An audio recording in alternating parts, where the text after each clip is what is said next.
In part 3 of his interview with Tesla owner Silicon Valley and the Kilowatts, Elon Musk really got into some full self-driving details, some of which we already knew and are reconfirmations, but other things are brand new information. Let's take a look.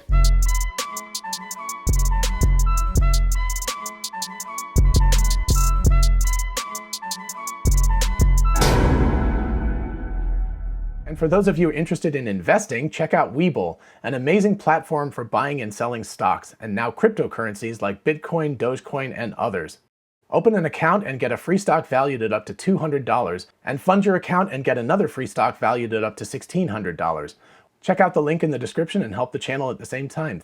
Hey y'all, it's Dr. Know-It-All. So first of all, a huge shout out to the Kilowatts and to Tesla owner Silicon Valley and to Elon Musk for spending hours of their time doing the interview and then of course editing it later on. So please do check out their information. It's in the description. I've taken about a 25-minute segment and cut out what I think is the 10 most interesting minutes from that segment, but there's a lot of information even in this segment, like basically over double the amount that I'm putting in here. So there's much more information. The stuff that I'm talking about here starts at around 33 minutes or so, and it goes to 56, 57 minutes, in that range. So anyway, you can definitely go there and look and watch the entire original thing, but I highly recommend not only this one, but the other two interviews that came first, the other segments of the interview. So please do watch it, subscribe, give them some love. They very much deserve it. So thank you very much to all of you guys who did the interview and spent the time on all of this. I really appreciate it. So anyway, a big thank you to all of you who did this interview. As for the format of this video, I really wasn't exactly sure how to do this because Elon talks about so many things.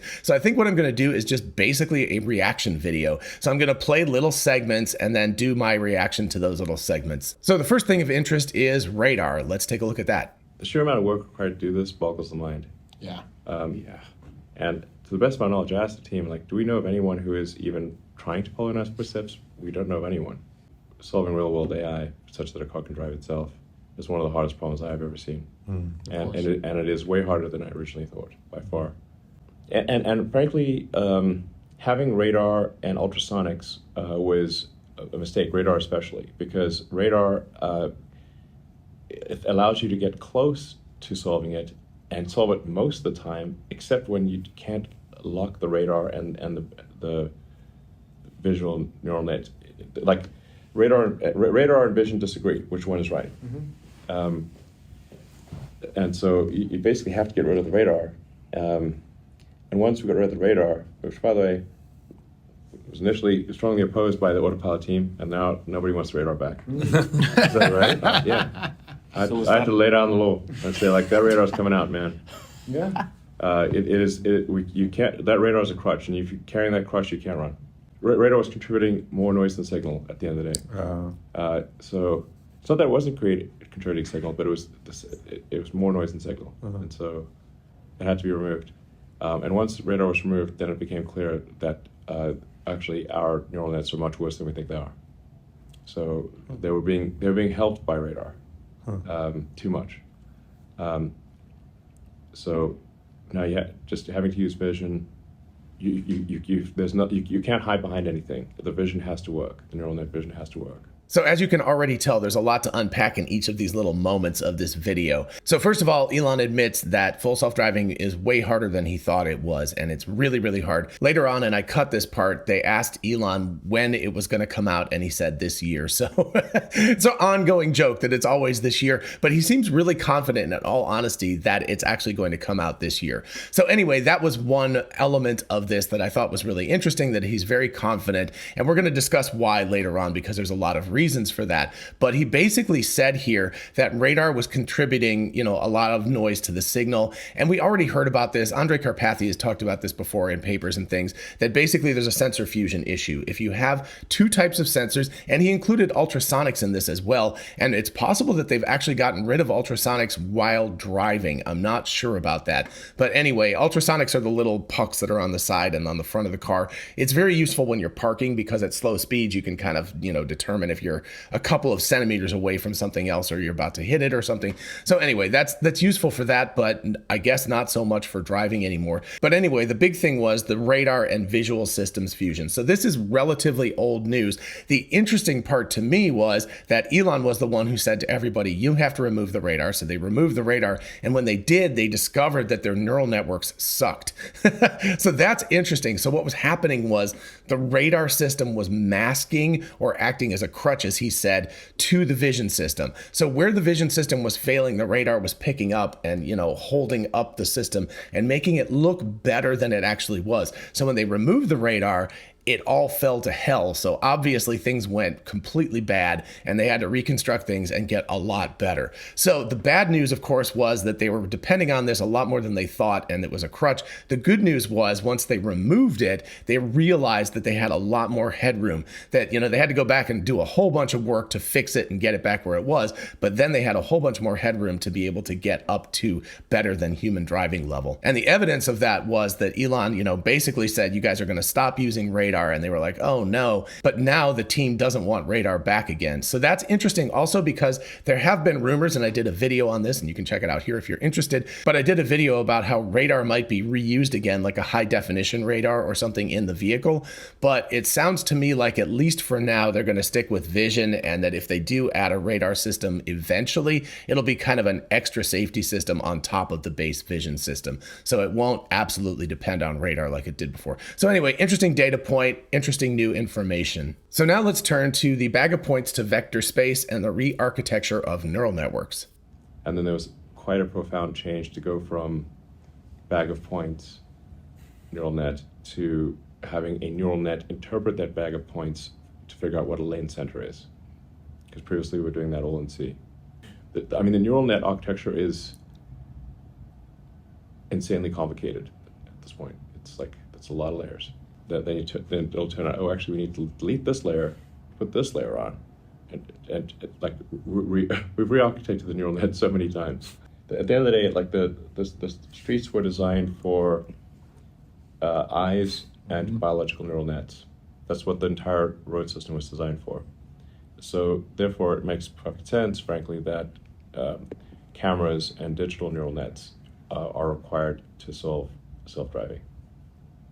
You basically have to repeat what the humans do, but in silicon.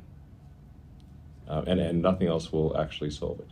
So starting at the end of this clip, Elon talks about, and we've heard this many times before, that the road system was designed for eyes, cameras, and biological neural networks, our brains. So we can read signs, we can look at lane lines, we can see curbs, we can see other cars, and we drive reasonably effectively. We're not perfect at it by any means. But anyway, everything was built for that. So it makes the most logical sense to replace the wetware that we have with hardware, with cameras and silicon brains. And then, of course, he talks about their big mission right now, which is to convert everything from bag of points, which is raster images. So think about each of the pixels in this screen, lots and lots of pixels, to objects like human and surfboard. Gosh, it's hard to do this backwards. And miniature SpaceX rocket ship and Tesla tequila. Right. So anyway, so you're converting it from all of these colors and individual pixels to actual objects. And that's the crucial thing. Basically, in my mind, that's the thing that when they get this solved, full self-driving is solved. And that's the reason why Elon might be so confident that they're actually going to be able to solve it this year, because they're really close to solving that problem. That's the crux of the issue. Again, once you get to a vectorized space where things are just objects and you can identify them, then you can attach kinematics and physics to those objects. You can make predictions about those objects, and the world becomes a video game, and it's relatively easy to drive in that. He also talked about how many times they've re-architected the neural networks, which sounds really, really scary. It's amazing how Tesla is willing to throw away their work, right? That seems to be part of the culture of Tesla, is that they're like, we've done all this work. We're not going to be like, oh no, hold on to it. It's like, throw it away. Let's try something else. I really, really love that bravery that they have for software and hardware. And, in my new company, we're trying to sort of replicate that. I'm actually experimenting with an entirely different architecture for our first major product. And it's scary, but it's also really interesting and freeing to be able to go like, well, let's just see if this works. And if it doesn't work, it doesn't work. But if it does, it might be way better than the other system. So, it's very cool to have that sort of freedom and bravery to experiment. And of course, in a company with 100,000 people and billions of dollars of revenue and expenses, it's way more scary to do that than a garage business. So I really, really respect their ability to do that. And now let's take a listen to Elon Musk's thoughts about the competition. So, Tesla's actually, going to be in a situation where Tesla has a self-driving solution and no one else is even close, not even for 5 years. Licensing? Yeah, sure, absolutely. We're not going to stop people from doing it. But they will, it will need to slap them in the face, like, baff. Not like, hey, we think, like, it has to be taking sales away from them. So you heard it from the man. He thinks they're 5 years ahead of everybody else. I tend to agree with him about that. Everybody else is still thinking LiDAR and radar and vision combination systems, things like that. They haven't even gotten to the point where they realize they have to throw this other stuff away, much less solve the problem. And then we get to the really interesting aspect of licensing, where Elon says, of course, they would be interested in licensing. There's a double reason for this, of course. Number one, it's commercial because, wow, it would make Tesla a ton of money to be able to license this stuff. That's really high revenue, right? You provide them cameras and hardware, which is not a massive expense, and then the software, which is really, really low incremental expenses, and you make profit. It's like the underwear gnomes or something. And then, of course, the other reason is societal good, because the more cars that are driving with full self-driving autonomous technology, the safer the roads become. Now, will other auto manufacturers accept this and come to Tesla and say, we want to license your stuff? That's where he was saying baff, right? They would actually have to be hit by losing sales before they would come to Tesla. I think that there will probably be a few auto manufacturers that will actually consider doing this, because when you think about the overhead, I don't have any idea how many billions and billions of dollars that Tesla has spent on this project. But we could be talking 10 or 15 or 20 billion dollars. And that's lean, right? And that might be optimistic for the amount of money that Tesla has actually invested into solving this. So as a car company, even if you have to license for, however much money for $1,000 per vehicle or something like that, it's going to take a long time to get to 10 or 15 or 20 billion dollars per, by how many cars that would turn out to be, right? So anyway, it could take them a long time to spend as much money on that as they would have done trying to solve it themselves, and they might have failed. So I think that car companies are going to be a little more reasonable about this, and governmental entities will probably step in as well and say, hey, you need to have something equivalent to what Tesla has or else. So they may be forced to license. So anyway, the interesting problem in my mind could become that Tesla might have monopoly issues, where the government might say you have to get broken apart and the full self-driving group has to be its own company or something. So that could be an interesting eventual outcome, as they could have monopoly issues if nobody else solves this in the near term. And now let's turn to the trajectory of beta progress. I, as an outside observer, I'm sort of like the people who were asking Elon Musk questions, where I've been observing, it seems like it's going slower and slower, but Elon has counterpoints to that. So let's take a look. As you guys have the beta, you've seen the trajectory of improvement. Yep. It's very clearly going to achieve full self-driving. Yep. Yeah. It's just a question that there's some debate about when. When, yeah. But if you say, like, what is the rate of improvement per unit time? Yeah. You can say this is clearly going to get to a point where it's much safer than human. Yeah. And it's not far. Is how do those, basically there is that point when you cross, and it feels as if we are kind of slowing the progression, and I want to know that it crosses. No. Oh, okay. So the thing that's like sort of hard to appreciate from sort of outside the company is that we'll re-architect the neural net like for the 1,000th time. So the reason that it like the say 12.1 or whatever didn't seem like it was that great was because we refactored so many of the neural nets that like to the outside it seems like 2 steps forward, 2 steps back, and so it feels like the improvement is flat, but actually a whole shit ton of like we just re-architected the neural net. So so we went from having like an A in a C architecture to having a C in an A architecture, but now you can improve. More room to grow. Yeah, Got it. Exactly. So in some ways, this was the most insightful piece of the entire section of video that I was watching here. Elon said that even though from the outside it seems like things are going slowly, they're going much more rapidly if you can look at it internal to the company. Now, why is that? That's because, again, they're throwing away the old stuff and replacing it with new, refactoring the neural networks, probably re-architecting the neural networks. All of this stuff is going on under the hood. So what he was saying was, while 10.12.2, which is what we're all driving right now, doesn't seem like it was that big of an improvement, it was completely scrapped under the hood and reconstructed and everything. So the fact that it was still better was great. And remember, the goal of each of these steps is you do something, you kind of hit a ceiling, then you rework it, and what happens is it kind of goes backwards, and so it seems like it's actually gotten a little bit worse, but you've increased the headroom. So now you can come all the way up to here, and then you refactor and things go backwards, but now the headroom's gone way up to here, and so you can go up and up and up. So the steps seem like they may be little at sometimes, but what you're doing is increasing the headroom each time, which means that the car can become safer and more autonomous for more conditions every single time you do this. So that's absolutely critical. And now we get to why it's not working perfectly yet, which happens to be about the unification of the different neural network architectures. We still don't have a unified vector space where all of the neural nets pour their output into a single agreed upon vector space for both fixed and moving objects. So That's huge. Yes, that's quite important because like if they disagree, like if the moving objects neural net, like currently they're really so fairly separate, the moving objects network and the static objects network.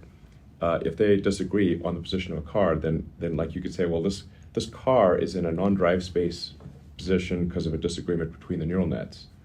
And then if they're not running at the same frame rate, you can get a time error as well. And if cars are, moving at 30 meters per second or something, then and you have like a sort of 34 millisecond error, okay, like that car has now moved a lot, So it's moved a meter, and a meter is a lot, like if we're not colliding with something. It's a ton. Yeah, it can be like, is this car, like you're driving along, and let's say there's cars going in on opposite directions. If that car coming towards you is offset by a meter, that could be the difference between colliding or not. So there could even be like a slight time lag error, between one neural net and the next, and you can have an issue. Okay, so the other contender for most important part of this video clip actually was what you just listened to. So if we talked about before the radar versus vision sensor fusion issue, we might call this the architecture fusion issue. And I didn't know about this beforehand. This is something that's really interesting. They have a static object neural network, an entirely independent thing that says, is this car parked? Is there a garbage can here? Is there a human being standing at the bus stop, right? Those kinds of things. And then we have a moving object architecture. We have like vehicles and pedestrians crossing the street and motorcycles and bicycles. And I guess maybe the static object thing also might include things like lane lines and curbs and stuff like that. I don't know. Elon didn't specify that, but it could include that as well. So you've got these two completely different architectures. What if they disagree? What if this one architecture, the static object architecture, says this thing is here, whereas the active, the moving object architecture says this thing is here. These two things are not in the same space, right? They're not in the same place. Which one do you obey? Is the thing actually moving or not, right? Which architecture is the correct architecture to be modeling this with? So it could be something where a car is driving very, very slowly. Maybe they're just like puttering along like a UPS truck, right? It's just puttering along in your neighborhood. And then we have these two things, and it's like the static network is going like, I think it's parked and I think it's here and it's stopped. And the active network, the driving network, whatever, is going like, no, it's moving and it's over here instead. That becomes a major issue. And what's got to happen, of course, is you've got to integrate these two things. Now, the question is, I don't know if what they'll do is re-architect this into one gigantic sort of trunk architecture or something, or whether they're going to have a fusion stage later on. I think, in my mind, the best thing to do, even though it's, again, the most scary and difficult, is to put the two of them together early on. So to have them do their thing, but then also to communicate very, very early on in the process so that both of the architectures are being fed through the later layers into the branches and everything that make the decisions. That's going to be really scary because that's a huge re-architecting of the entire thing. It sounds like what we've got is two completely different stacks. They're siloed right now, and it's going to be sticking them together. So anyway, that'll be really scary and difficult to do, but I think it's absolutely necessary. And obviously Elon agrees with that. And once they cross that sort of threshold, and I think that's version 11 of the software, when we're talking about the one stack to rule them all, I think that's what they were actually talking about. And I was always thinking about highway stack and city stack and parking stack, but it makes a lot more sense that it fuse the active object and static object stacks together. That's really important. And how cool is that going to be once that's operational? And again, if you didn't watch my video, you can watch it up here. Elon Musk responded to my tweet asking about when version 11 was coming out. And he said later this summer. He said the alpha version still wasn't up to snuff, which could have a lot to do with what we're talking about in this video right here. Then we get to the potential for neural networks versus human beings, and also the law versus what's reasonable for driving. Now, in the limit, as these neural nets get very good, they will be much, much better than a human. So it will be able to drive better than James Bond could possibly drive. Fortunately, the threshold for succeeding is just being better than a human. And humans have really a lot of latency in general. so it's like not actually all that high of a bar when you realize it. And the precision of autopilot will be insane. It's got to be extremely rare to have an intervention. And there's definitely going to be like a collision with reality here, because just like the rolling stop in California, everyone does a rolling stop. Like who doesn't? Yeah. You'd be like, you practically get rear-ended if you don't. You know. Yeah, so, like there's no one at the there's like literally no one at the intersection, and you squeeze to a halt. What kind of weirdo is that? So, but then technically that's against the law. So, NHTSA got all up in arms about it and said, oh, you have to come to a full zero. We're getting a lot of sort of complaints and FUD and whatnot from competitors about autopilot because they have no answer to it. So, and they're not like thrilled about the idea of like licensing it from Tesla. That's not like, oh yeah, let's give our competitor a ton of money. Yeah. And so like they're all just thinking that no, self-driving is very far away, / they have invested in some solution that will solve it, which we want. All right, so as you heard, Elon thinks that neural networks in the limit, which means as over time as they get better and better trained, are going to be way better than humans. And again, human beings are not fantastic drivers. We were not evolved to operate at 70 miles an hour or over 100 kilometers an hour, right? Our reaction time just isn't fast enough to do that. Even running at really high speed, you can see people make mistakes and things, right? So we're poor at that. So there's obviously room to grow. Computers can react much, much more quickly. So it is obvious that over time, computers will be better than humans. And eventually, I expect, if I live long enough, that I will see a day when humans are not really allowed to drive on the roads anymore. I know there'll be a lot of inertia to overcome for that, but I think the data will be so strongly against humans driving that we won't be allowed to drive unless we have super special licenses, or again, we'll go to horse farms. We'll go to, driving farms where we're allowed to drive around, and it'll be just like horses, right? You're not allowed to ride a horse on a city street anymore unless it's like some random extra thing. But anyway, mostly you go to a farm and you ride your horse around the farm if that's what you're interested in doing. So it'll be the same thing with automobiles eventually. And then of course we get into the law and competitors and stuff. And there's all these roadblocks that are being stupidly put in front of Tesla. The rolling stop is a really, really good example. Most places in the United States, there's way too many stop signs. And so most people kind of just mostly agree with them, right? You slow down, you check if nobody else is around, you keep on going. But of course, that's literally against the law. So it's one of those things where it's what people do versus what the law actually says.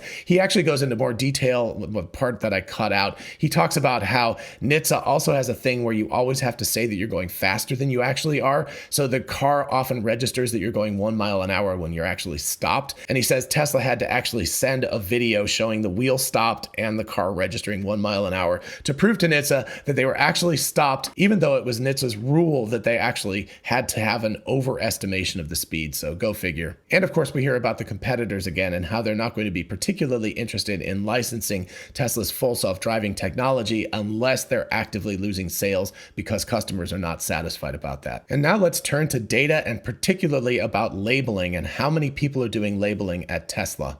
no one is pursuing a pure vision AI approach to this, which also requires like a massive amount of labeling, like custom auto labeling software, a massive array of training computers. It's not just the in-car software; it's all of the training and labeling and debugging software that we all wrote. We wrote all that too, like it didn't exist. Got it. The sheer amount of software that Tesla's written, just in software tools and debugging, is insane.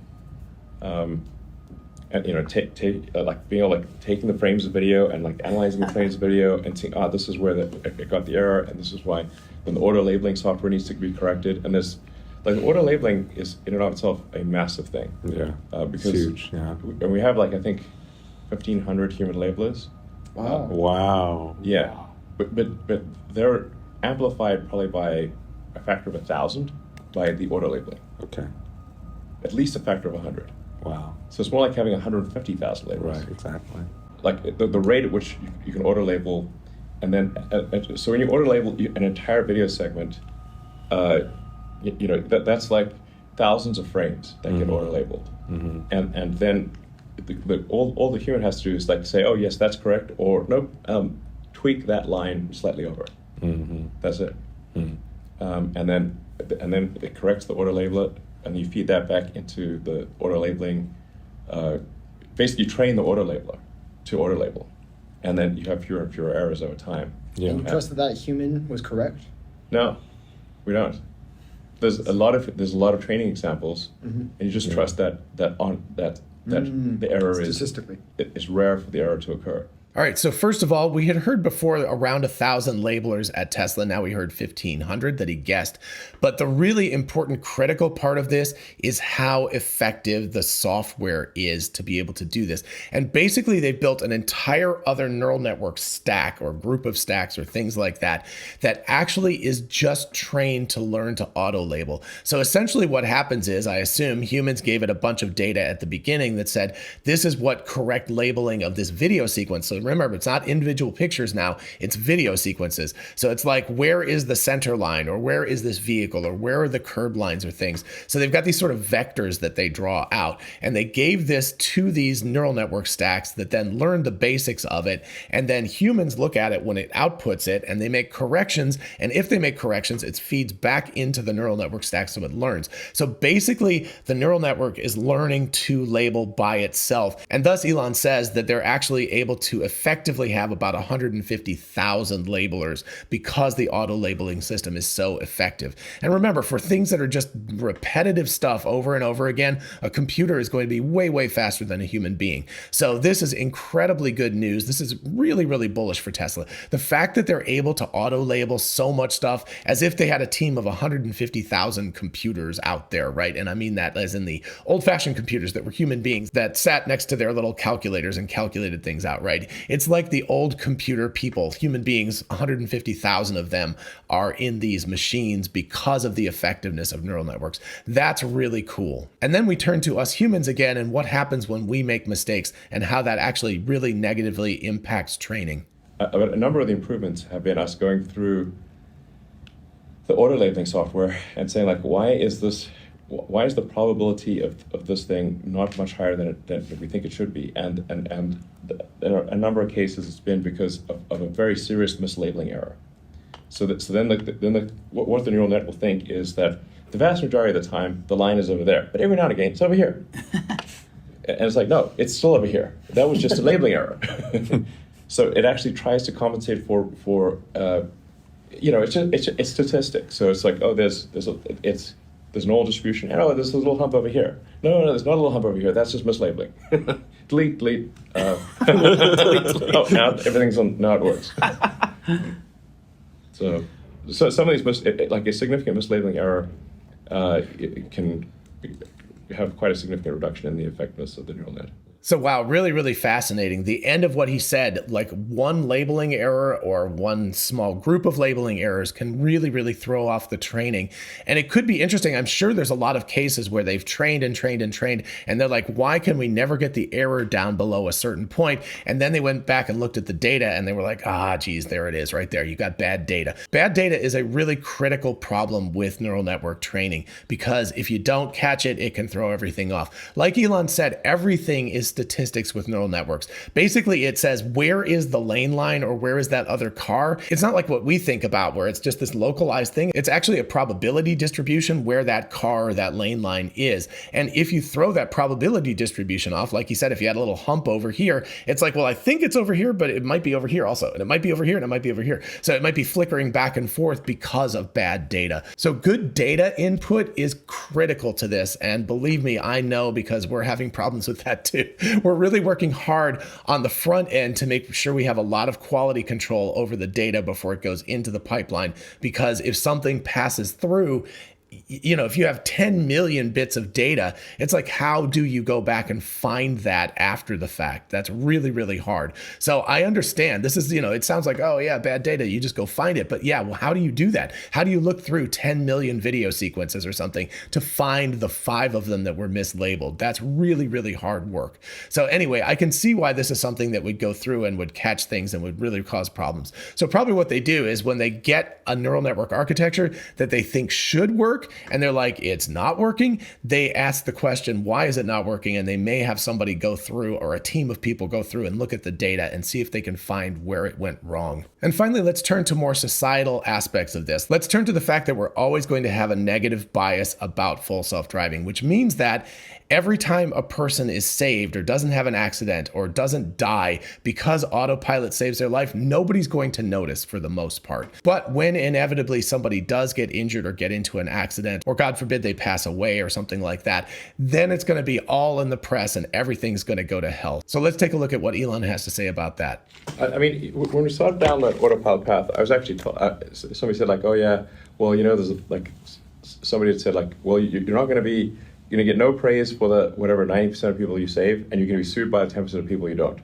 So this is a thankless task. Yes, exactly. Yeah. So it's like, but at the end of the day, I think we just have to put this before a jury and say, listen, you got to believe statistics here, because it's like the end. If this is like, you know, I think highway safety is like an order of magnitude safer than people, and it's like these are not small numbers here. You know, you just say objectively how many crashes were there. Oh, it's 10 times fewer. Okay. Yep.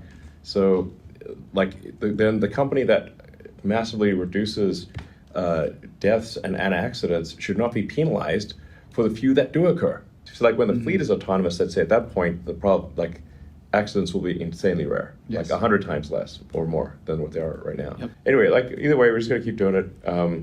It's you know, Yes, got to do it. It just take the heat. All right, so as you've heard and as we've heard before, Elon is all about taking the heat. So effectively what's going to happen is that, you know, something inevitably will happen with full self-driving and somebody is going to sue Tesla. I'd be surprised if that hasn't happened already.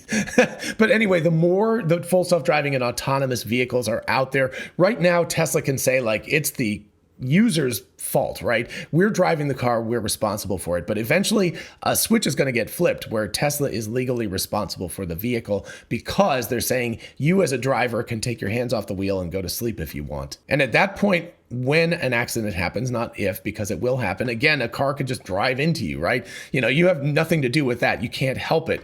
But anyway, that's going to happen and somebody's going to decide to sue Tesla. Elon says that you're going to present the jury with a bunch of data and statistics and show them that. I am not so confident about the efficacy of that because let's face it, human beings are not that smart about statistics. So you could present this thing and say it's 100 times safer than human beings, but the jury could still go like, oh, but that poor person's grandmother died or something, and I'm going to give them $1 billion. So it could be much, much worse than Elon thinks, but I'm really appreciative of the fact that they're still willing to do this. That's really, really fantastic news. And remember, the import of this is that we're saving lives. That's the most important part. So whether or not they get sued, all of that that kind of stuff is relatively irrelevant to the fact that people's lives and quality of lives, because they won't be incapacitated for their entire lives, all of that stuff is going to be improved massively. The only people who I think are going to get hurt really badly from this are going to be the ambulance chasing lawyers. But then again, they'll probably turn to suing Tesla, so their payouts could be massive in that case. I don't know. We'll have to see. But anyway, I'm very hopeful about the future. I hope that Elon's right about juries and the fact that they can understand statistics to at least a basic level. And of course, I'm really enthusiastic about the potential for Tesla to solve full self-driving by the end of the year. That was my statement at the beginning of this year, so fingers crossed that we're still on track for that. Elon and I at least agree that we think that we're going to get there by the end of 2022. So we've got about 6 months left. We will see. All right, I hope you enjoyed this rather long episode and found it fun and thought-provoking. If you did, please do like the episode so other people can find it. And of course, consider subscribing for more of this kind of content. And of course, don't forget to subscribe to Tesla Owners of Silicon Valley and the Kilowatts as well. As always, a huge shout out to my patrons on Patreon. Thank you all so much for the support. I really do appreciate it. Your enthusiasm and support make it all worthwhile. And of course, if you want to join the team, just check out the link in the description. And if you're interested in a whole bunch of really cool merch, check out our merch store. Link is in the description. We have TeslaBot t-shirts, the Tesla meme t-shirt,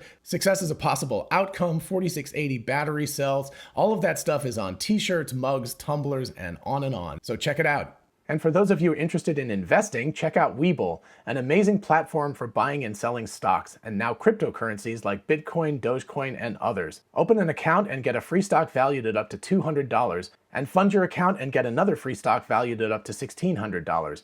Check out the link in the description and help the channel at the same time. Thank you. And finally, don't forget we're both Tesla and Amazon affiliates. If you look in the description, you can see how going shopping for a solar roof, a Powerwall, or anything on Amazon helps out the channel. In the meantime, I'll see you in the next one. Bye-bye.